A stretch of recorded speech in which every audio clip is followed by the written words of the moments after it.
I clock every exit in a room before I clock a single face. It's the first thing I do, every doorway I walk through, and I don't decide to do it any more than you decide to blink. Where are the doors? Where's the cover? Who's carrying their weight wrong? Who keeps touching their waistband? Who's watching the room instead of the people in it? My eyes run that whole circuit in about 2 seconds, every time, in a grocery store, in a church, in a restaurant where the most dangerous thing happening is the soup running low. 4 years out of the army, and my body still walks into every room like it's about to be ambushed. Because for 2 tours it usually was, and the part of your brain that learns that lesson does not unlearn it just because you came home. D'ordre sous.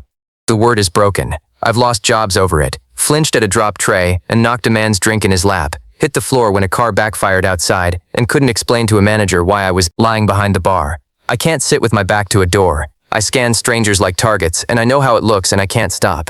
For 4 years that wiring cost me work, cost me friends, cost me the version of a life everybody kept telling me I was supposed to be building. It made me a problem to be managed, a thing that was wrong with the room.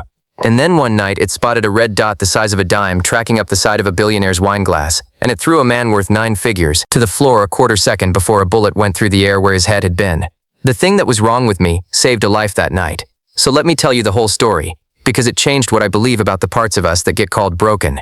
If you're carrying something the world has decided is too much, too jumpy, too guarded, too haunted, too anything, then I want you with me for this one, because it's about exactly that, and it goes somewhere you might need it to go. And if you've ever loved somebody who came home from something and couldn't quite come all the way back, subscribe and stay close, because the part at the end is for them, and for you. I should tell you who I was before the dot, so you understand why I was bussing tables in the first place. I deployed twice as a combat medic. The job is what it sounds like. You're the one who runs toward the people who are bleeding, under fire, and you keep them alive long enough to reach someone who can do more than you can with your hands and a tourniquet in the dirt. I was good at it. I'm not being proud. It's just true, and it matters to the story. I have a particular kind of brain, fast and cold in a crisis, slow and loud everywhere else, and that brain was built for exactly one thing, which is reading a chaotic scene in a heartbeat and knowing where to move. In a war, that brain is a gift. At a dinner party, it's a diagnosis. I carried a lot of people. I lost some too, the way medics do, and one of them was a girl named Beck. Danny Beck, 19, from a town smaller than mine. The funniest person I have ever known and the closest thing I had to a sister downrange. I won't tell you how I lost her, because it's hers and not the internet's, but I'll tell you I wear her dog tag on a cord under my shirt, and I have worn it every single day since, and that there is a particular guilt that medics carry that doesn't have a clean name. The guilt of the ones your hands weren't fast enough for. I came home with Beck's tag and that guilt and a brain that wouldn't stop running its combat program in a country that wasn't at war, and I did not come home all the way. A lot of us don't. We come home in pieces and spend years trying to find the rest of ourselves, and some of us are still looking. By the time the dinner happened, I'd been out 4 years, and I was, by every measure that shows up on paper, failing.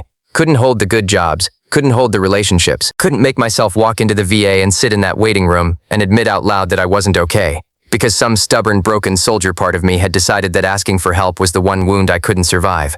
So I bussed tables. Night shifts at a catering company that staffed the big downtown galas, hauling bins of dirty dishes through back hallways, because it was work where I could keep moving and keep my back to a wall and nobody needed me to be okay. They just needed me to clear table 9. The hypervigilance that ruined every other job was almost an asset in a crowded, loud event. I always knew where everyone was. I just figured that was the one small mercy of being wired wrong. I had no idea it was about to be the thing that defined the rest of my life. The event was a charity gala, in a hotel ballroom, 400 people in formal wear, and the guest of honor was a man named Gordon Whitaker. Tech and shipping money, the kind of rich where the city builds you an award dinner. He was up at the head table, and he was about to get up and give a speech, and I was working the floor along the far wall with a bin, clearing the dessert plates, running my circuit without thinking about it. Doors, cover, who's wrong? And my eyes went up, the way they do, sweeping the high edges of the room, the catwalk and the light rigging, and the service balcony above the far end. The places a part of me always checks because in another life those were the places death came from. And there was a red dot, small, steady, sliding up the white tablecloth at the head table, climbing the stem of Gordon Whitaker's wine glass, and I knew it in my spine before my mind formed a single word, because I had seen that exact dot 1,000 times on 1,000 surfaces downrange. A laser sight, tracking onto a target, climbing toward the center of a man's chest. There was no thought. I want to be clear about that, because people kept asking me afterward what went through my head, and the honest answer is nothing. Nothing went through my head. My head was not involved. The same trained body that used to throw itself across a wounded soldier threw itself the length of that head table, and I hit Gordon Whitaker just below the shoulders and took him down and out of the chair and behind the heavy table, and the sound of the shot and the sound of the wine glass exploding where his head had been arrived together, a flat hard crack and a spray of glass, and 400 people in formal wear started to scream. I was on top of a billionaire on the floor of a ballroom with my body covering his and my eyes already up over the edge of the table, scanning, because the program doesn't stop at one. Where's the shooter? Is there a second one? Where's the threat? Where's cover? Where do we move? The service balcony. A figure already pulling back from the rail, a glint, a door at the back of the balcony swinging. I logged all of it the way I'd been trained to log all of it. The position, the angle, the exit, the build of the person, the half-second of detail that a brain at war takes a photograph of and keeps. Everybody else in that room saw chaos. I saw a scene. That's the difference the war makes. It's a terrible gift, but it is a gift. Before I go on, if your heart's going, do something for me. Share this with the veteran in your life, or the cop, or the nurse, or anybody who carries the kind of training that doesn't switch off when they go home. The people we ask to absorb the worst of the world and then expect to be normal at the dinner table. They're walking around with a thing inside them that the world only appreciates in the 4 seconds it needs them, and they deserve to be seen the rest of the time too. And subscribe, because how this ended is the whole reason I'm telling it. The shooter got out of the building, but not for long, because of what I'd kept. While the room was still screaming and the security was still useless and everyone with a phone was filming instead of helping, I was giving a description to the first officer through the door that was so precise he actually stopped and looked at me funny. Position, height, build, the make of jacket, which exit, which direction, the timing of the shots, how the shooter moved, which told me, I told him, that this wasn't some amateur with a grudge, this was somebody trained, somebody who knew what they were doing, somebody hired. They caught the shooter within the day, and the precision of what I'd seen was a thread the detectives pulled all the way back to who'd paid him, a competitor of Whitaker's it turned out, a man who'd been ruined in a deal and decided to even the score with a rifle and a hired hand, the kind of small, ugly, powerful man revenge that thinks money can buy its way out of a body. He's in prison now, so's the shooter, and the case got cracked open in the first 10 minutes on the strength of a busser's memory, because the busser happened to have a brain trained by 2 combat tours to never ever stop watching. Here's where the story got strange for me, where it stopped being about Gordon Whitaker and started being about the part of myself I'd spent 4 years hating. Because the same hypervigilance that had gotten me fired from 3 jobs, the same wiring that made people call me broken, the same brain that couldn't sit with its back to a door and scanned every stranger like a threat and hit the deck it backfires, that was the thing, that exact thing, not a different, healthier version of me, not the me everyone kept telling me to become, the broken one, the haunted one, the one who couldn't stop running her combat program in a country at peace. That woman, the one I was ashamed of, was the only person in a room of 400 who looked up at the light rigging out of pure damaged instinct and saw death coming and moved before her own mind could argue. Everybody else in that ballroom was healthy and whole and present and human, enjoying their dinner like normal people, and a man would be dead if the room had been full of them. It took somebody a little broken. It took somebody the war had reached into and rewired. It took me. I did not have language for what that did to me, sitting in the back of an ambulance afterward with a shock blanket around my shoulders that I didn't need, shaking, finally, now that it was over, the way the body shakes when the program finally lets go. For 4 years I'd believed I was a thing that got ruined over there and brought home useless, and in 1/4 second my ruin had been the most useful thing in a room full of whole people. I didn't know what to do with that. I'm still not all the way sure I do. What started to put me back together wasn't the billionaire. I want to be honest about that, because the easy version of this story is that Gordon Whitaker wrote me a check and fixed my life, and that's not what happened and it's not what mattered.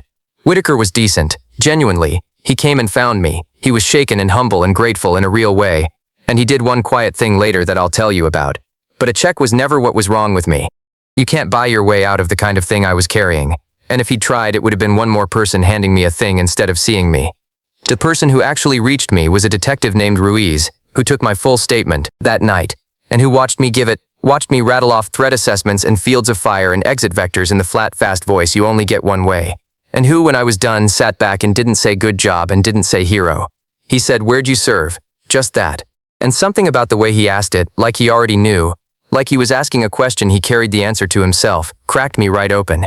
Turned out Ruiz had done his own tours before the badge, carried his own version of the program, his own names under his own shirt. And he looked at me, this stranger, and he saw past the hero the news wanted me to be and straight to the soldier who was not okay and had not been okay for 4 years and was sitting in an ambulance, shaking and ashamed of it. And he said the truest thing anybody had said to me since I'd come home.